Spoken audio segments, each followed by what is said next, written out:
Et bonjour à tous et toutes. Bonjour à tout le monde. Bienvenue dans ce nouveau webinar Club Office Manager de l'ARSEG. Alors, on va attendre un tout petit peu quelques instants avant de commencer, mais déjà, bienvenue déjà à ceux qui sont là. Alors, on a 30 connectés en attente pour le moment. Bonjour Isabelle. Bonjour Muriel. Virginie. Double bonjour pour Virginie. Rachel. Salut Johan. Gwenolé, Sophie. Ah, Irina. Salut Irina.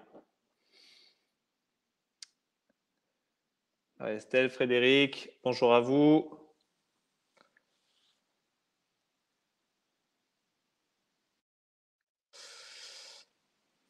Axel, bonjour Axel. Bonjour Amir. Bienvenue.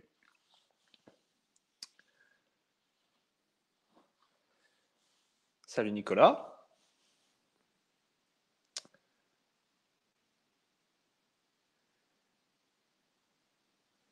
Bonjour Zélie.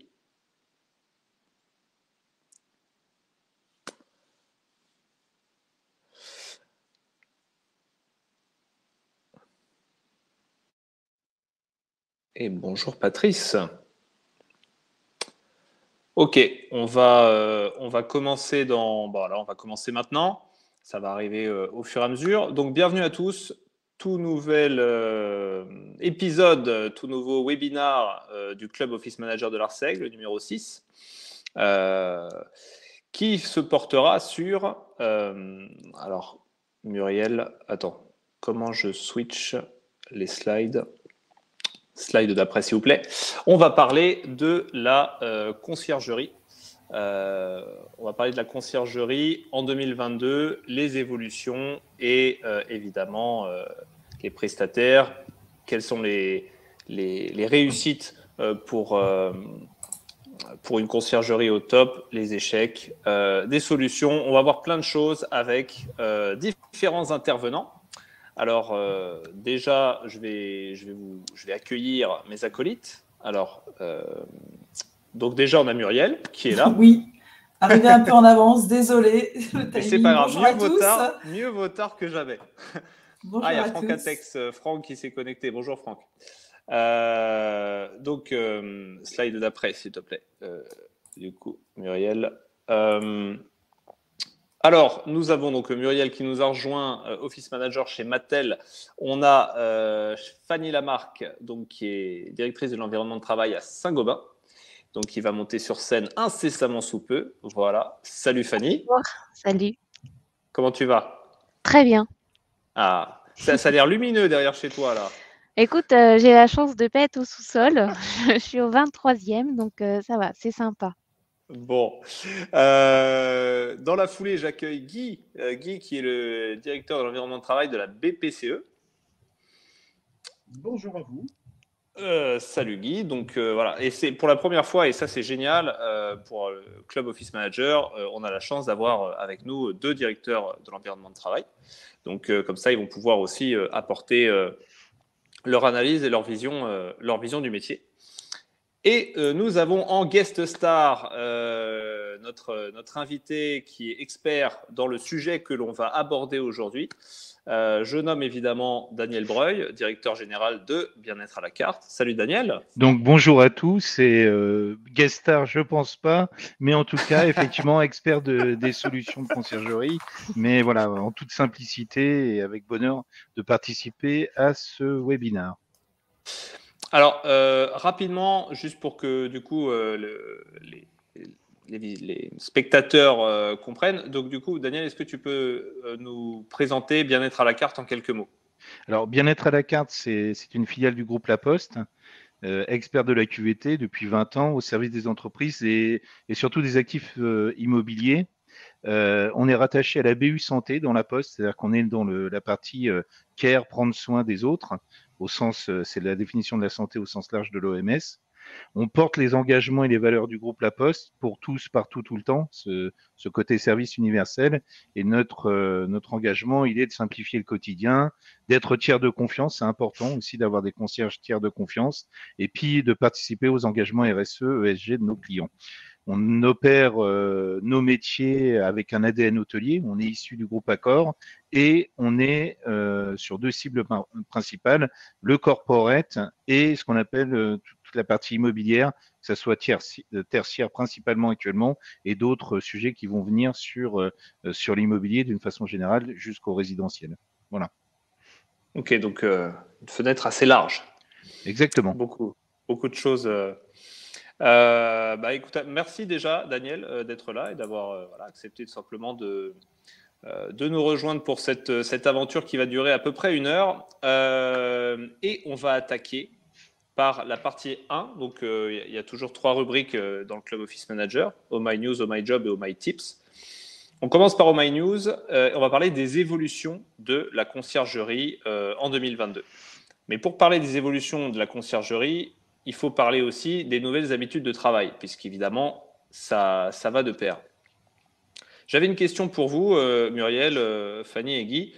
Le télétravail, ou on peut dire le travail hybride, est-ce que ça a toujours le vent en poupe dans vos entreprises ou est-ce que ça commence à retomber maintenant qu'avec la situation sanitaire qui s'améliore, est-ce que ça retombe un peu comme un soufflet ? Je commence chez nous. Ça a toujours le vent en poupe. Les collaborateurs se sont adaptés à cette nouvelle méthode de travail. On avait démarré avec 3 jours de télétravail et 2 jours de présence. On est passé avec le changement sanitaire de 2 jours de télétravail, 3 jours de présence. Néanmoins, c'est toujours suivi. On est sur une moyenne de 1100-1200 collaborateurs présents par jour sur 2500. C'est toujours très bien suivi. Je pense que les gens ont trouvé leur rythme, mais ce n'est pas pour autant qu'il n'y a pas de consommation concernant ce type de service de la conciergerie. Je pense qu'il y a juste une adaptation à avoir, mais je pense que c'est un service qu'il faut continuer à développer. Ok, merci Fanny. Guy, de ton côté ? Oui, alors là aussi, le télétravail remporte un franc succès. Et maintenant, il est encadré. Avant, il était à 100%, maintenant, il est encadré. Un petit peu comme ce qui vient d'être dit, on a 2 jours obligatoires par semaine de présence. Avec, ah oui. Voilà, mais c'est mensuel. Mensuel, on doit avoir au moins entre 4 et 10 jours. On doit au moins prendre 4 jours de télétravail, parce qu'il y a des gens qui ne voulaient pas du tout de télétravail, pour des raisons, je ne sais pas, les enfants et autres. Mais tout le monde est obligé de prendre entre 4 et 10 jours de télétravail par mois, avec 2 jours obligatoires de présence par semaine, dont 1 jour fixé par la hiérarchie. D'accord. Ça se passe. Alors, effectivement, c'est intéressant pour l'entreprise parce qu'on combine ça maintenant avec du flex office, donc on va réduire largement les surfaces d'exploitation de nos bureaux et donc gagner au prix du mètre carré à Paris, on va gagner beaucoup de sous grâce au télétravail et au flex office. C'est pas négligeable. On va libérer 170 000 mètres carrés dans les 4 ans. Ah oui, quand même. Wow. Quand même, c'est beaucoup. Oui. D'accord. Donc j'ai l'impression, en tout cas, à la BPCE, que c'est assez codifié. Enfin, il y a vraiment des règles avec des jours, etc. Il y a des règles à codifier pour que tout le monde fasse un minimum de télétravail, mais un minimum, et un maximum aussi, parce qu'il y a des gens qui ne voulaient pas du tout revenir. Il y avait à la fois des gens qui ne voulaient pas être du tout en télétravail et des gens qui ne voulaient pas du tout revenir.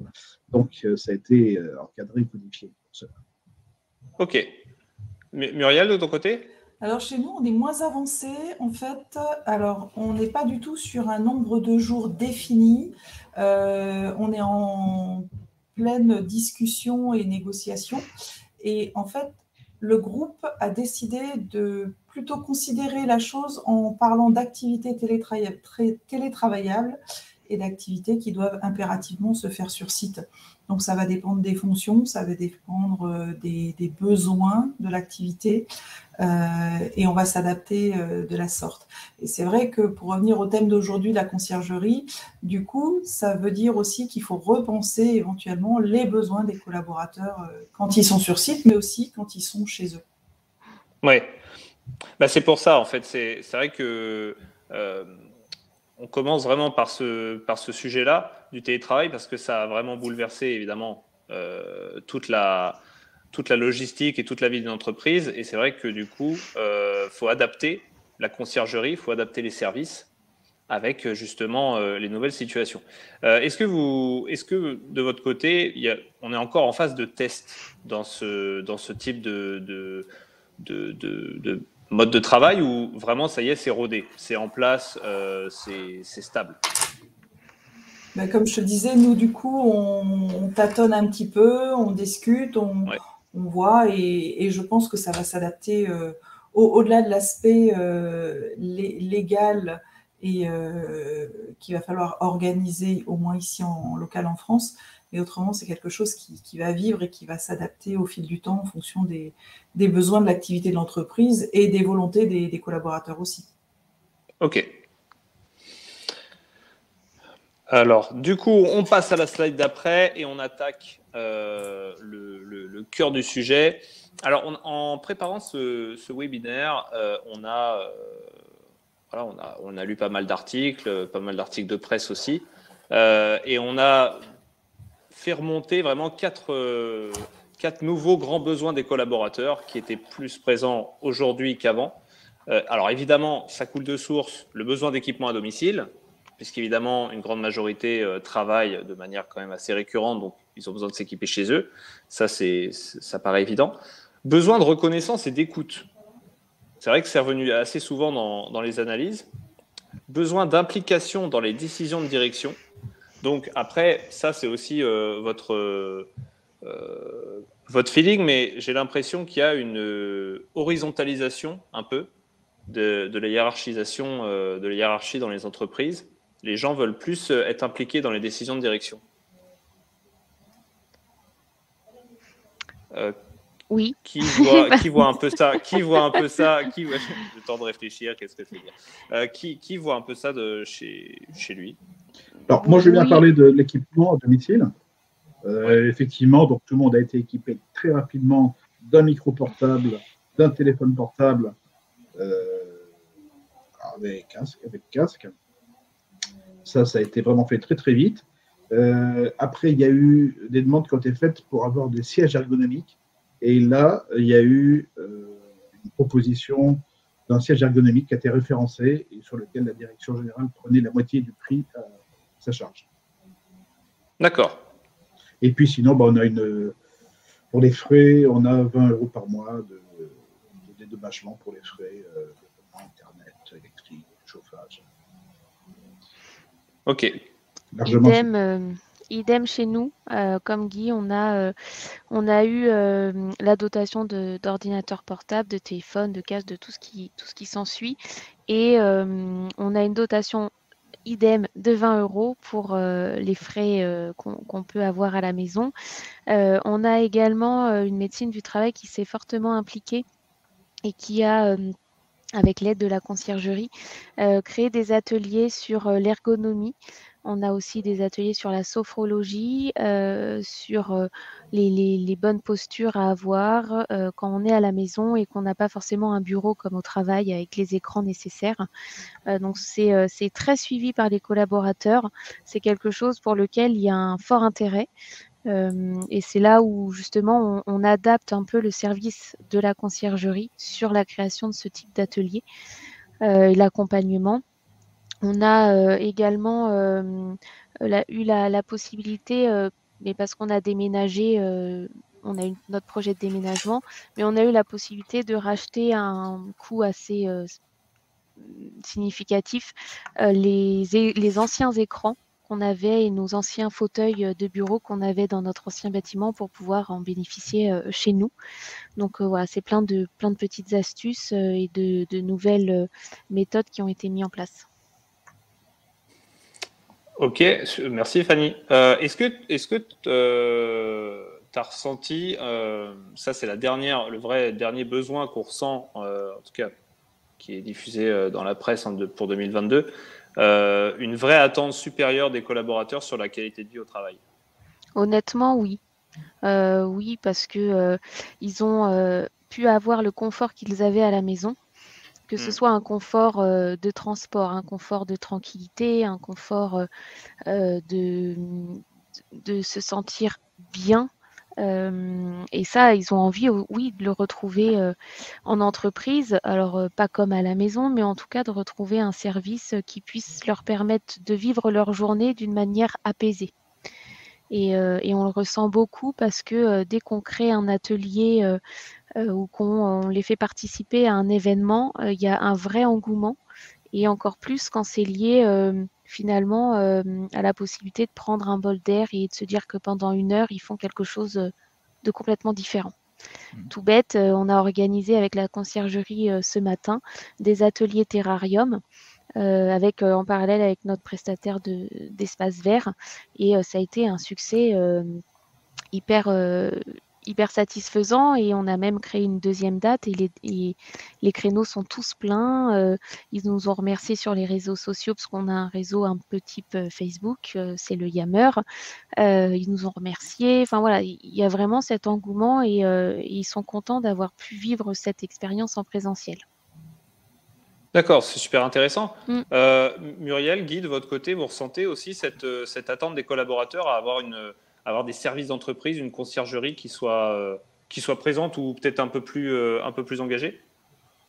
Alors, pour notre part, en fait, en termes de services, de commerce, on a la chance d'avoir nos locaux qui sont dans une zone commerciale. Mais je rejoins ce que dit Fanny sur le besoin de qualité de vie au travail. Pareil, on est en train de réaménager, de repenser nos locaux pour une adaptation en flex office. Et on est déjà en train de se dire, et alors, pourquoi on n'aurait pas une zone, peut-être une salle de sieste enfin voilà, repenser nos espaces différemment pour retrouver une qualité de vie au travail ou comme on peut l'avoir en télétravail à la maison. Juste, je me permets de rebondir. Il y a quelqu'un qui a posé la question, c'est quoi un terrarium? C'est ça. Oui, c'est Patrice. C'est voilà. quoi ce truc terrarium? Je vous le montre en vrai, parce que du coup, bah, j'en ai fait un.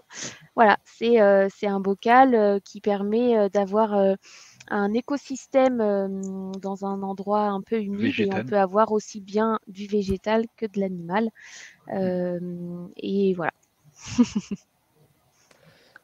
Ok, ben, moi j'adore.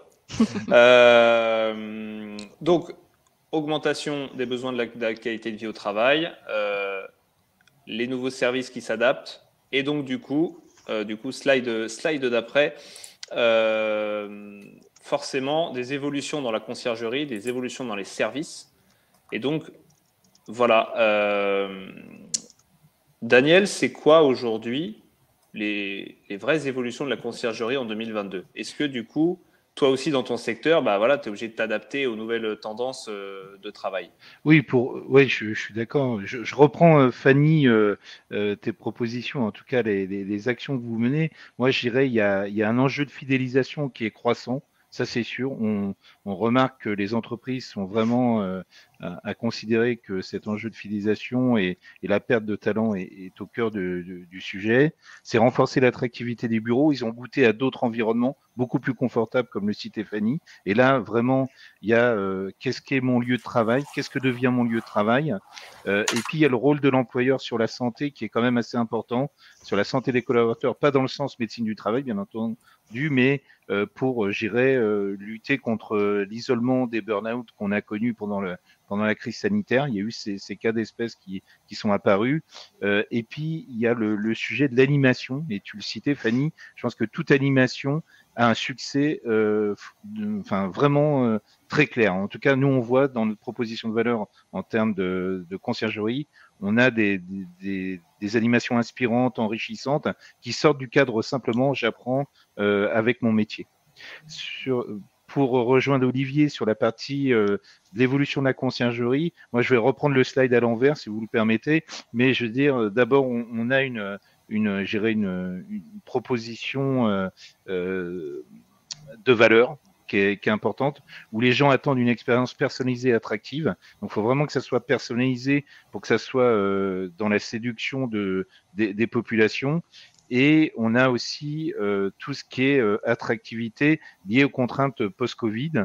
C'est-à-dire que Guy le citait, il y a des sujets, par exemple, sur le flex office, qui est plus ou moins bien perçu. Donc, c'est comment on compense ça, comment on met en place aussi l'incarnation du service. On a, je vais citer l'Hospitality Manager, mais comment on fait cette porte d'entrée unique et humaine à l'univers serviciel du bureau, c'est comment on met la promotion des services du bureau, qui est important pour faire découvrir et promouvoir ces services, parce que c'est pas le tout de dire on met une conciergerie, mais comment on la promeut. Le deuxième point que je voulais sur l'évolution des services, hein, c'est d'abord des services qui ont un accès omnicanal avec une complémentarité entre le physique et le digital. C'est pas simplement tout digital ou tout physique, c'est cette complémentarité qui est intéressante.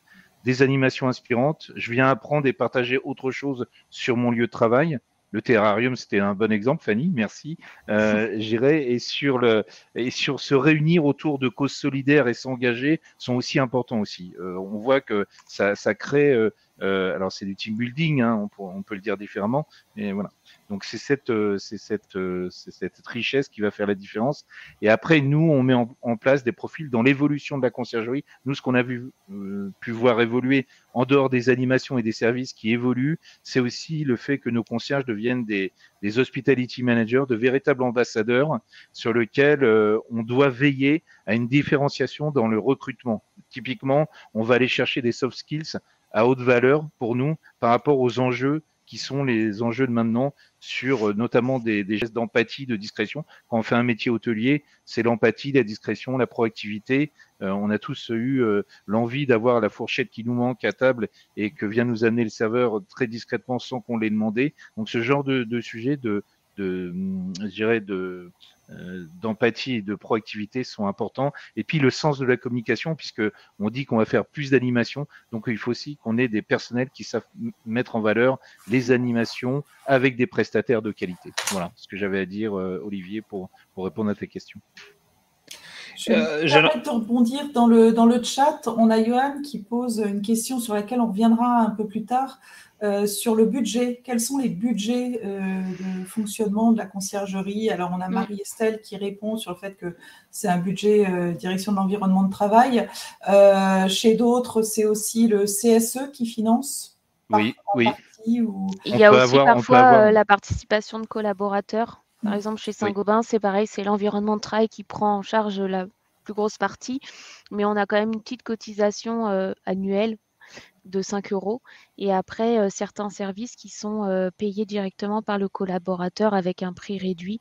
Mais par exemple, l'esthétisme ou la coiffure qu'on a chez nous sont payés par le collaborateur à prix attractif.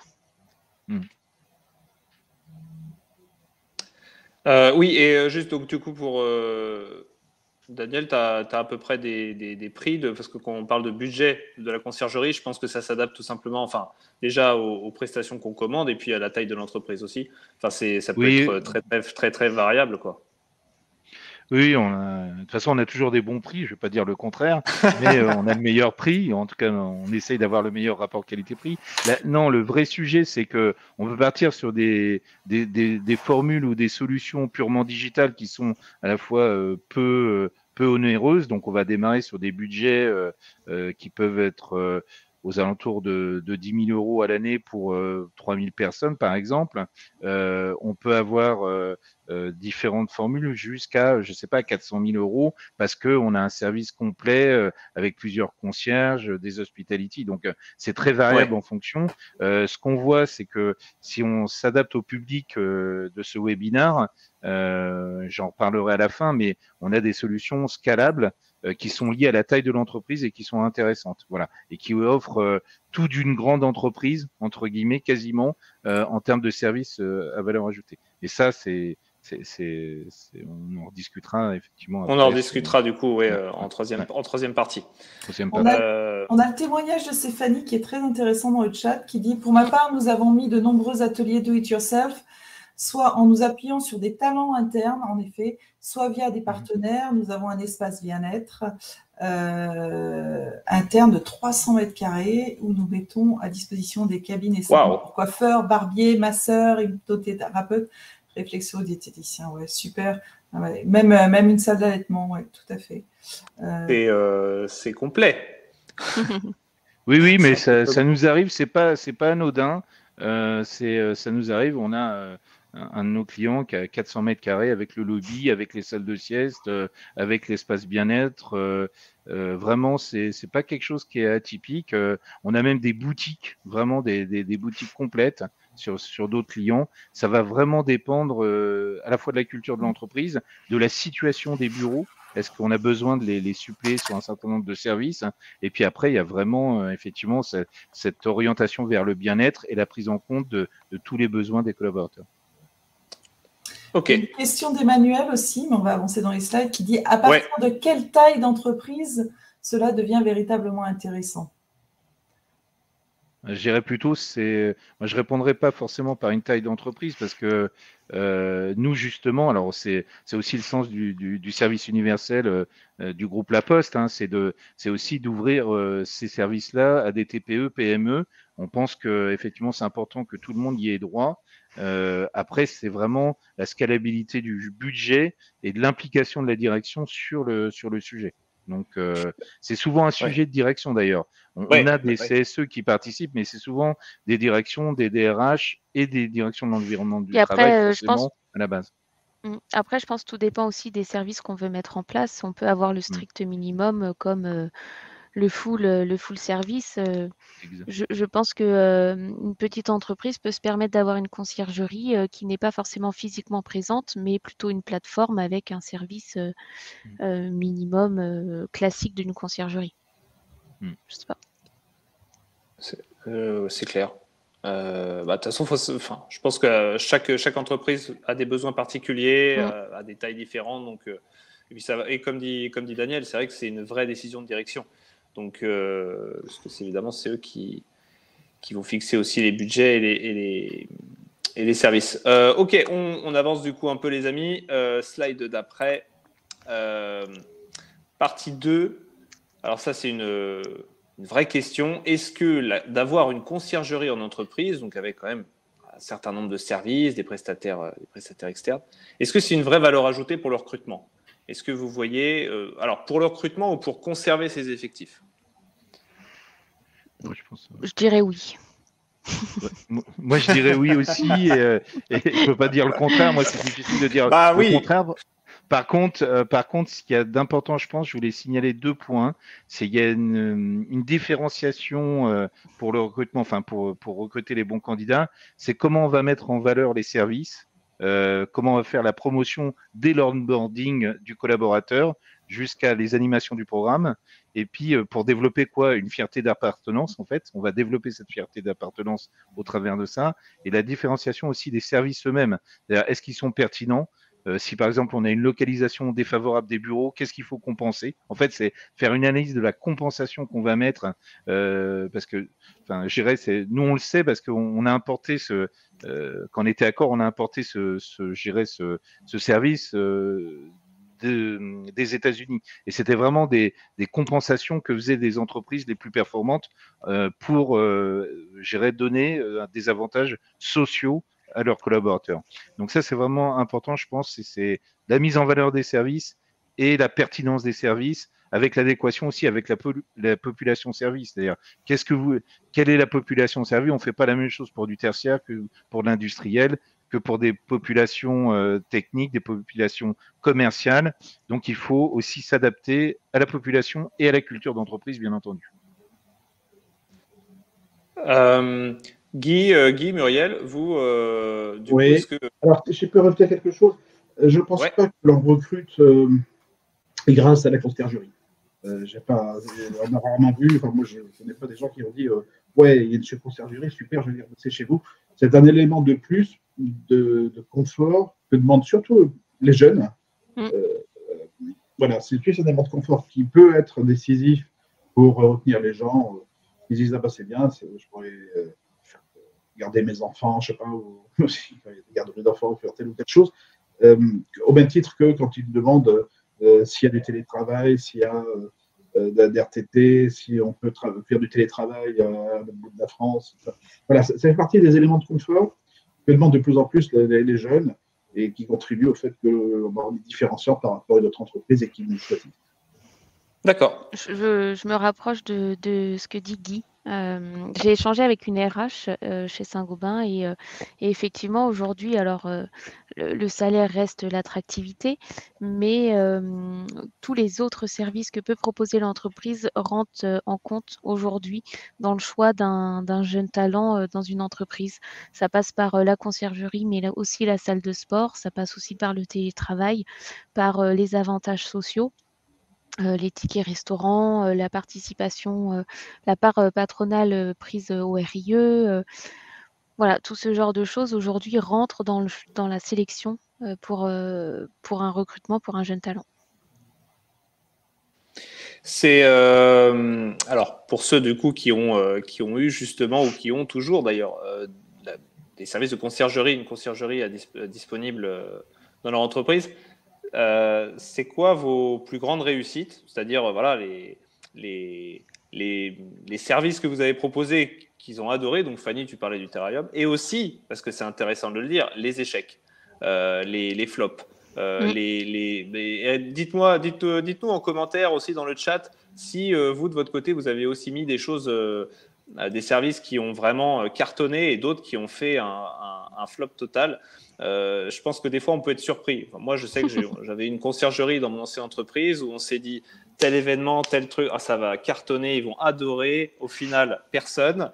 Et puis, il y a d'autres trucs où c'est la surprise totale. Alors, il y a Zélie qui met la salle de sieste. C'était un succès ou un flop, Zélie? La salle de sieste, c'est vrai qu'on en voit souvent. Un succès. Ouais.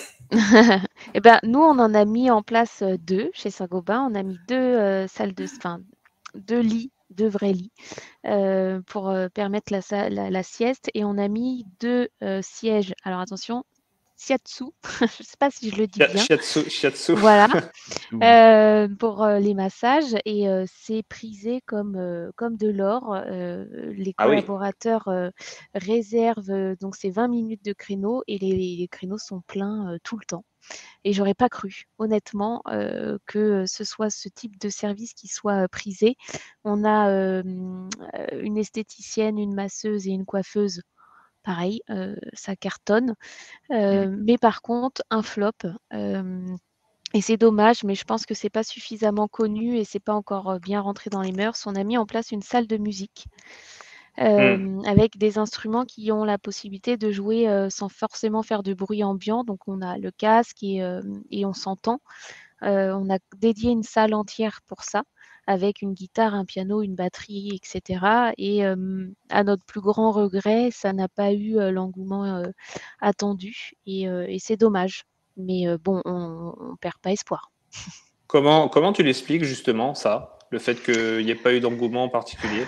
Alors, je pense qu'on n'a pas ouvert. Alors nous, on a ouvert la tour Saint-Gobain pendant le confinement.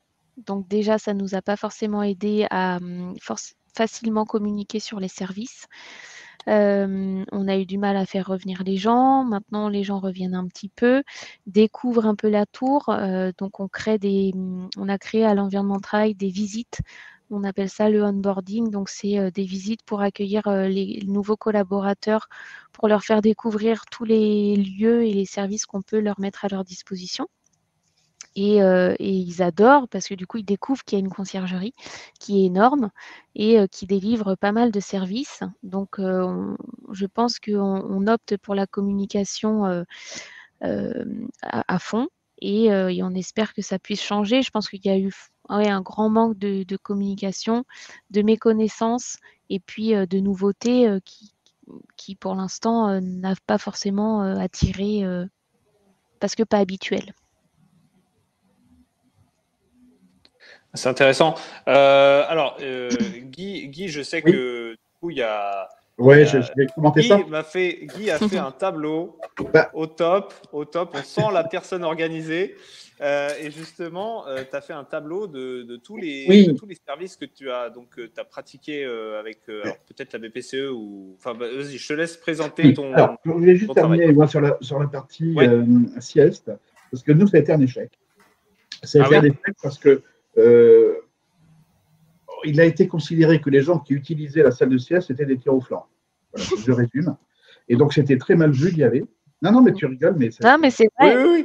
Guy a raison. Hein. Moi, j'ai des exemples à fournir là-dessus. Hein. C'est vraiment dans la culture ou pas de l'entreprise managériale qui compte beaucoup. Hein. Tout à fait. Donc, ça a été fermé, nous, parce que personne n'osait y aller. Alors qu'on a ouvert une succursale au Vietnam. Et là, je peux te dire qu'il fallait à tout prix avoir une salle où les gens pouvaient dérouler leur match et s'allonger. Tout le monde fait la sieste au Vietnam. Ça, c'est dans les agences, dans les sièges, il y a la sieste est généralisée. Voilà. Alors, ça, c'est. Donc, oui, on se demandait, mais est-ce que ça va marcher? Est-ce que c'est. Avant de se lancer, pareil, on estimait que ça allait sûrement marcher. Et puis, donc, il y a deux colonnes. Ce que l'on pensait et puis ce qui vraiment s'est déroulé. Donc là, j'ai à la fois mélangé des choses qui viennent de la conciergerie et du CSE. Alors, souvent, c'est assez. Tu as fait un mix des. Oui, mix des... ça se voit. Ouais. Oui. Bah, tout ce qui est. Tout ce tableau-là fait de partie de la conciergerie, des offres que l'on donne. Donc, le pressing, c'est ce qui marche le mieux, curieusement. Alors, on voit souvent des gens dans le couloir, c'est amusant, dans les ascenseurs qui portent leur linge. Bon, pourquoi ça a un succès, je ne sais pas, mais ça marche plutôt pas mal.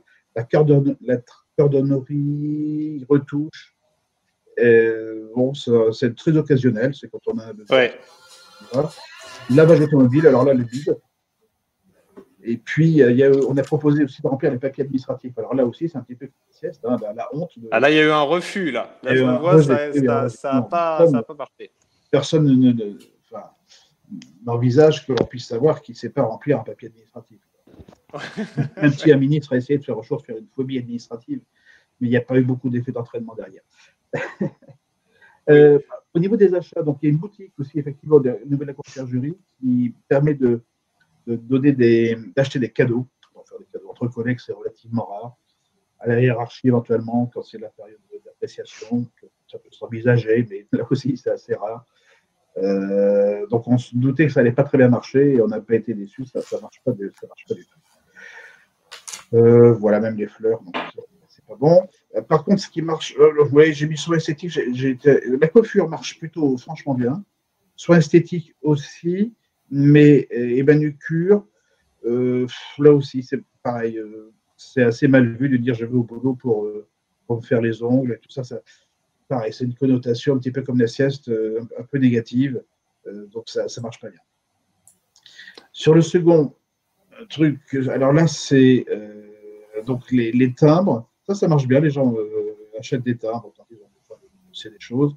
Et on a, nous, alors c'est pas la particularité de BPCE, on a 2 GAB, distributeurs de billets de banque, un Caisse d'Épargne, un Banque Populaire.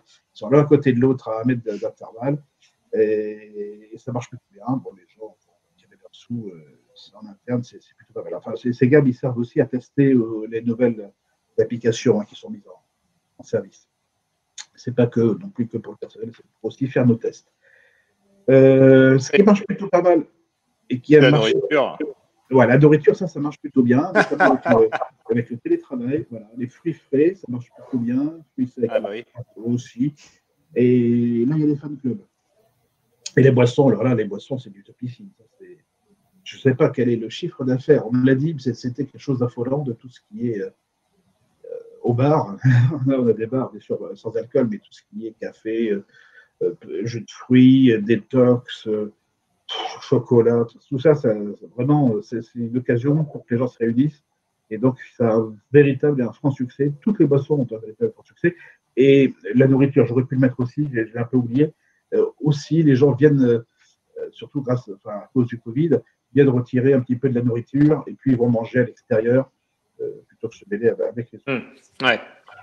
Après, les activités artistiques, là, on est sur le chant, le piano, la guitare, le théâtre, on est sur un public captif, c'est toujours les mêmes qui se sont inscrits là. Et J'ai l'impression que ça fait un peu comme chez Fanny. C'est pas, tu vois, c'est le chant, le piano, la guitare. Enfin, ça reste assez des activités musicales c'est des qui. cours. Ouais, moi Ouais. je reprends des cours de piano. Il y a quand même si, une trentaine, quarantaine de personnes, Ah chaque oui, fois quand dans même. chaque. Oui, ouais, ce qui est pas mal. Donc ça marche plutôt bien. Il y a aussi des clubs qui marchent plutôt bien. Aussi, il y a des gens qui expliquent des choses sur les films et puis qui passent ça entre midi et deux, des films voilà, pour lesquels ils font des commentaires. Ça marche pas mal. Alors, un truc, et là je rejoins ce qui a été dit tout à l'heure, les gens ont besoin de se retrouver. Et donc, tout ce qui est nouveau et collaboratif, ça a vraiment un vrai succès. Et notamment, il y a des murder parties. Alors, j'en ai pas fait, on m'a raconté, au sein de l'entreprise, c'est pendant le temps du déjeuner, des enquêtes policières qui sont menées alors, sur un groupe théâtral qui est là. Et donc, il y a beaucoup, beaucoup de gens qui participent à ça. C'est vraiment un très gros succès. Après, j'ai rayé Club œnologique qui avait lui aussi un excellent succès, mais du coup, consommer de l'alcool sur le travail, ça a été arrêté. Et puis, on avait Ah, une piscine aussi.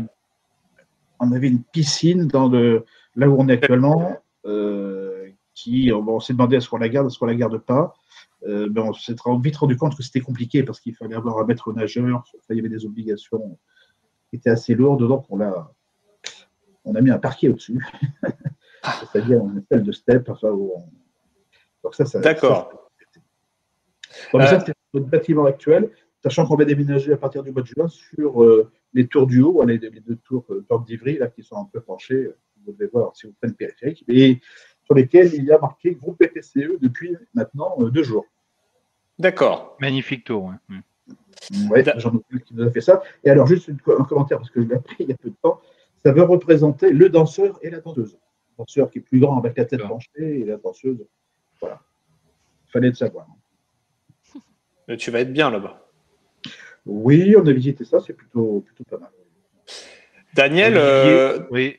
oui. Si tu veux que je témoigne sur les succès Bah, des Bah oui, prestations, parce que j'allais te nous, poser on la est au question. cœur En de fait, ça. j'allais te poser la question justement. J'allais te demander, toi, voilà, avec ton expérience, c'est quoi les services pour toi, peut-être le top 3 de manière générale, un peu des services qui vraiment plaisent et qui cartonnent, ou enfin, peut-être pas forcément top 3, hein, si tu en as plus, et ceux qui justement, ouais, marchent pas forcément très très bien. Ouais.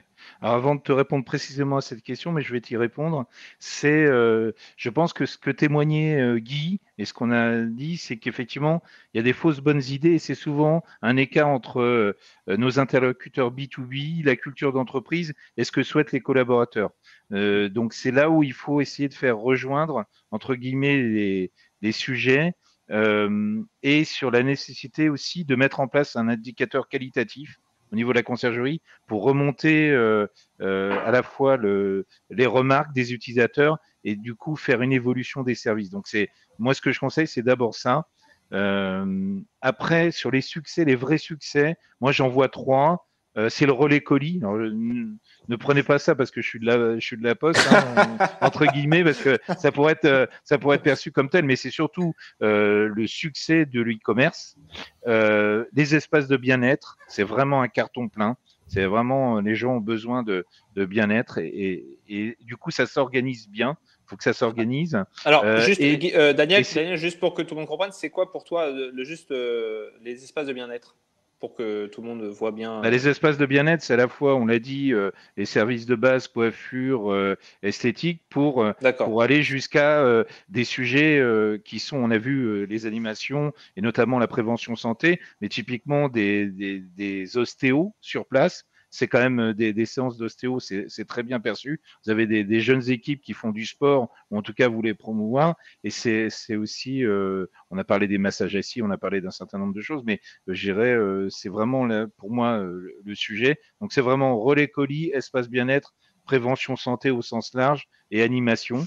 Ce qui est des échecs pour moi, c'est tout ce qu'on a voulu mettre en place sur des services de base, type pricing, ainsi de suite, en mode livraison. C'est-à-dire que les gens n'étaient pas prêts à payer les surcoûts et de toute façon, comme ils étaient en télétravail, ils utilisent le service de proximité, à la limite le pressing de proximité. Donc ça, on a vu que les gens n'étaient pas prêts à payer des services des coûts supplémentaires, notamment de logistique. Donc ça, c'est vraiment. Et puis il y a les services de niche, l'aide administrative, Guy le citait, il y a des choses comme ça qui fonctionnent absolument pas. Et donc là-dessus, maintenant on met en garde vraiment dans le conseil qu'on apporte à nos clients ce genre d'idées qui pourraient marcher et qui ne fonctionnent pas, quelle que soit la typologie des clients et des entreprises.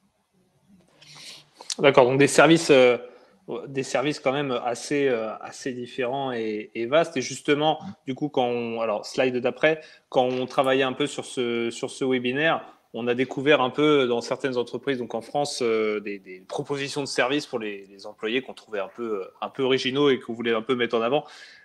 Chez Mano Mano, un atelier de bricolage à disposition pour les collaborateurs. Comme ça, voilà, vous pouvez fabriquer je ne sais quoi au travail. C'est plutôt pratique. Chez Deezer, des mini-concerts organisés pour les salariés dans l'entreprise.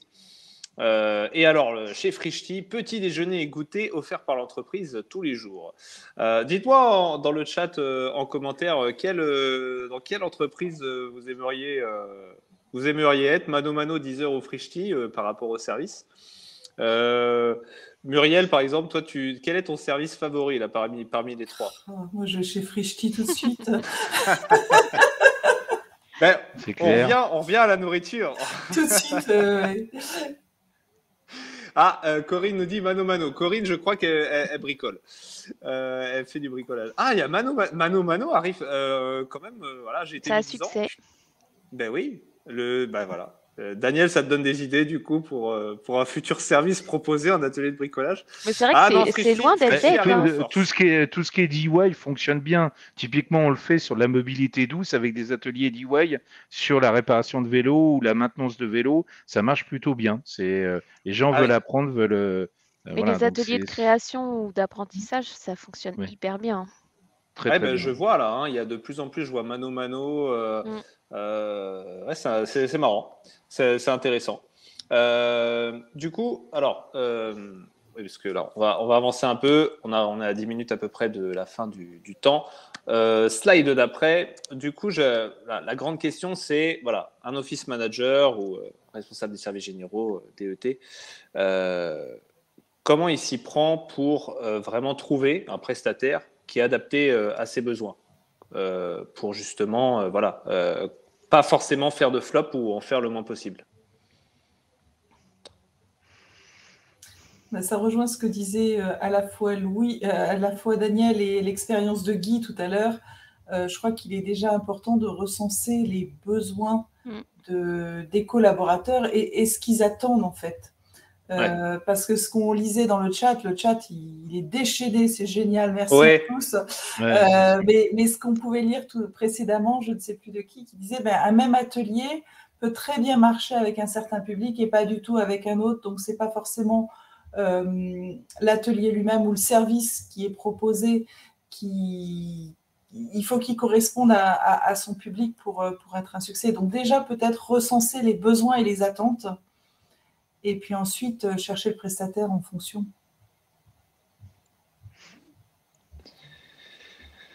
Daniel, comme tu me parlais tout à l'heure justement de différentes offres, un office manager, par exemple, dans une TPE ou une PME, il peut quand même avoir un vrai service de conciergerie? Alors, on peut lui proposer des services variés. Je pense qu'il faut effectivement avoir à disposition un prestataire qui a déjà un catalogue de services large, qu'il le maîtrise, parce que je rappelle que les prestations, on les offre aux collaborateurs en accès, mais ils payent derrière aussi. Donc, on a besoin aussi d'avoir des tiers de confiance. Et c'est extrêmement important d'avoir un service de conciergerie qui est capable de référencer. Donc, c'est une partie un peu invisible qu'on a dans notre métier, qui n'est pas connue, mais qui est fondamentale. C'est la qualité de référencement des prestataires qu'on propose à nos clients. Donc ça, c'est extrêmement important.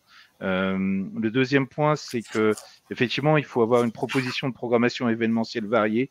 Je pense que c'est important. On l'a dit, on l'a tous dit pendant ce webinaire, c'est la qualité, la demande et l'attente sur les animations. Et puis, si on veut parler vraiment d'un budget contraint, je pense que c'est le cas des office managers, c'est-à-dire qu'ils n'ont pas des structures non plus avec des possibilités et des moyens indéfinis ou illimités. Voilà, donc c'est un budget scalable qu'il faut proposer. Nous, typiquement, on a une offre qu'on appelle mon programme QVT qu'on a mis en place, je le rappelais, pour la partie service universel de la Poste, mais c'est une composante multiple, c'est une vie plus simple avec une conciergerie digitale et l'accès humain à un assistant personnel, une communauté plus vivante avec des animations qualitatives, des webinaires, donc tout en partie distancielle, mais aussi des offres de mini-CE où on peut livrer des services et des produits à des prix compétitifs. Donc ça, c'est aussi cette vocation pour des petites entreprises qui n'ont pas justement de CE, et puis une entreprise plus engagée en faisant participer l'écosystème local et à faire vivre avec des actions solidaires. Donc ça, c'est vraiment… Et la scalabilité, pour vous donner un ordre d'idée, on parlait des budgets, mais ce type d'offre démarre aux alentours de 3 500, 4 000 euros pour une petite TPE. Donc ça veut dire que quelque part, c'est un programme standard, mais qui arrive à mettre ces trois composantes assez importantes et qui donne une envie, en tout cas, et qui est nécessaire, je pense, qui est très intéressante, notamment pour les office managers, parce que c'est typiquement sur ce type de correspondant qu'on peut déployer cette offre. Voilà ce que je voulais te dire, Olivier. Oui. Sur le sujet. Vous m'entendez parce que j'ai l'impression d'être figé sur l'écran. Bon. Mais... Non, ah bon on t'entend. Moi, de mon côté, je suis figé, mais bon, c'est pas grave. Ouais, c'est super intéressant, Daniel. Et mais en plus, là, le budget que tu m'annonces pour une TPE ou une PME, c'est complètement abordable. Après, bon, évidemment, c'est industriel, hein, c'est-à-dire que c'est industriel. Oui. C'est-à-dire qu'on n'a pas le choix d'une programmation. Par contre, on peut accéder à des webinaires avec des intervenants de haute qualité. Sauf que c'est réparti sur la masse et du coup, une TPE peut y accéder. C'est ça le principe en fait. C'est d'avoir une solution qui permette, qui est uniforme, certes, mais au moins qui a l'avantage de pouvoir faire bénéficier au plus grand nombre ces services. Voilà, donc c'est l'objectif pour nous. D'accord. Et dernière question, parce que quand tu expliquais justement ça, est-ce que tu aides, par exemple, voilà, bien-être à la carte, est-ce que quand voilà, tu arrives avec un nouveau client, tu l'aides à définir aussi ses besoins? Parce que des fois, est-ce que ça t'arrive en fait de rencontrer des clients qui veulent partir peut-être dans des directions qui ne sont pas forcément pour eux? Tu parlais faut bien s'adapter à la population, si c'est des commerciaux, si c'est des… Voilà. Alors ça, c'est vraiment notre porte d'entrée, entre guillemets, je vais dire, c'est de faire d'abord parce qu'on s'appelle bien-être à la quinte, donc forcément, on fait du sur-mesure, mais je dirais, l'idée, c'est qu'effectivement, à un moment où le marché s'interroge, se pose beaucoup de questions, on le voit, nos donneurs d'ordre nous posent beaucoup de questions sur quels sont les services, j'ai mon environnement de travail qui change, quels sont les bons conseils. Donc ça, on est vraiment au cœur on a des études à disposition, on regarde, on a une expérience aussi variée. Depuis 20 ans, on a vu toutes les évolutions possibles. On participe à des wellness labs, ce type de prospective, ou en tout cas, on travaille avec des directions de la prospective qui sont intéressantes autant dans la partie corporate que dans la partie immobilière. Et je pense que ça nous permet de pouvoir conseiller de façon professionnelle nos clients. D'accord. Bon, bah écoutez, quelqu'un a-t-il peut-être quelque chose à ajouter? Y a-t-il des questions dans le chat avant qu'on termine? Parce qu'on est à 5 minutes à peu près de la fin. Si vous voulez qu'on aborde un sujet pendant que voilà, on est dispo, pendant que Daniel est là, profitez de son expérience aussi. Juste pour info, si vous voulez les coordonnées de bien-être à la carte, il y a Irina qui est dans le chat, qui est en train de discuter avec vous. Donc, n'hésitez pas, voilà, Irina, si tu veux taper une adresse mail pour qu'on te contacte. Parce que c'est vrai que Irina, donc, du coup, répond depuis tout à l'heure à vos questions. Donc, n'hésitez pas, elle est là. Y a-t-il quelques questions que vous aimeriez poser? Je voulais juste rajouter quelque chose que j'ai oublié dans mon tableau, c'est la salle de sport. La salle de sport est un vrai succès. C'est vraiment quelque chose qui est… je ne sais pas pourquoi je l'ai oublié, mais vraiment, il y a vraiment beaucoup d'inscrits parce que bon, c'est une salle de sport qui est pratiquement gratuite. Je crois qu'une participation de 10 € pour l'année, comme ça, donc c'est symbolique, avec des moniteurs qui sont là. du matériel, vraiment énormément de matériel. Donc ça a vraiment beaucoup de succès. Je confirme, hein, Guy, c'est vraiment utilisé. Hein, les salles de sport partout. Hein. Alors, moi, j'ai l'expérience d'avoir eu une salle de sport dans l'immeuble où on était. C'est vrai que ça marchait super bien. Par contre, du coup, c'est toujours les mêmes. C'est vrai que c'est assez marrant parce qu'il y en a qui sont… Alors, c'est un peu comme les salles de sieste. En fait, on ne se voit pas transpirer à côté de ses collègues. On ne se voit pas… parce qu'il y a… Voilà, ça, c'est… Comme on ne se voit pas faire la sieste pendant que les collègues passent, etc. Donc… je ne sais pas si vous, de votre côté, c'est toujours les mêmes dans les salles de sport.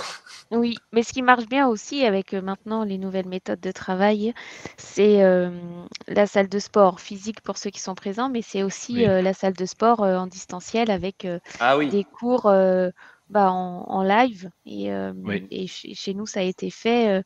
Ma collègue Sandra Valette, qui nous écoute normalement, qui participe au webinaire, elle met en place tous ces projets à la conciergerie, la salle de sport et même la restauration sur des ateliers qui sont hyper instructifs et collaboratifs. Et ça marche vraiment bien. Les gens sont hyper satisfaits. Notamment la restauration, elle a créé un challenge, celui qui ferait le plus beau dessert ou celui qui ferait le plus beau plat. Et ça a même été après proposé en vente à la restauration. Le collaborateur a envoyé sa recette et ça a été reproduit. Donc voilà, je trouve que c'est canon. Il y a plein d'idées. Je pense qu'il faut juste se lancer, tester. Ça marche pas, on recommence, on le fait différemment, mais on ne baisse pas les bras. Mais c'est ça que c'est super intéressant ce que tu dis, parce que ça me fait penser à quelque chose. En fait, on parlait évidemment de l'évolution de la qualité de vie au travail, des attentes supérieures, le télétravail, le travail hybride. En fait, le lieu de travail, l'entreprise, avec tout ce que peut proposer l'entreprise, ça ne devient plus un espace de travail, ça devient vraiment un lieu de rencontre, un lieu de… Enfin, évidemment, c'est toujours un lieu de travail, mais c'est plus que ça, en fait. On peut tendre à plus avec des services qui peuvent vraiment créer de l'interaction entre les collaborateurs qu'il n'y avait pas forcément avant. Et j'ai l'impression que le process s'accélère encore plus, donc c'est super. Les amis, nous arrivons à la fin de ce webinaire pour respecter le timing. Merci à tous. Alors déjà, merci à tous ceux qui se sont connectés aujourd'hui. C'était une quarantaine, donc merci à vous. Merci du coup à Daniel de Bien-être à la carte de nous avoir. Merci à tout le monde pour ce webinaire et bien sûr à mes acolytes Muriel, Fanny et Guy d'avoir été là. Surtout pour Fanny et Guy, premier webinaire qu'on fait ensemble, donc c'est top, ça fait super plaisir. Merci Muriel. Et puis aussi. Franchement, c'était super sympa. Et merci à nos collègues de l'ombre, Chloé et Clem, qui étaient là et qui ont surveillé de côté. Et merci à toi, Olivier, pour l'animation. Bravo pour ta première. Oui. Bravo. Voilà. Bravo, Olivier. Bravo. Énorme. Voilà, c'est pas facile, mais bon, ça va. Merci à tous et puis écoutez, bonne soirée, on se dit à très bientôt du coup pour un prochain webinaire du Club Bohème de l'Arseg. Avec plaisir. Merci. Bonne soirée. Au revoir. Bonne soirée à tous. Au revoir. Au revoir. Merci. Ciao. Au revoir.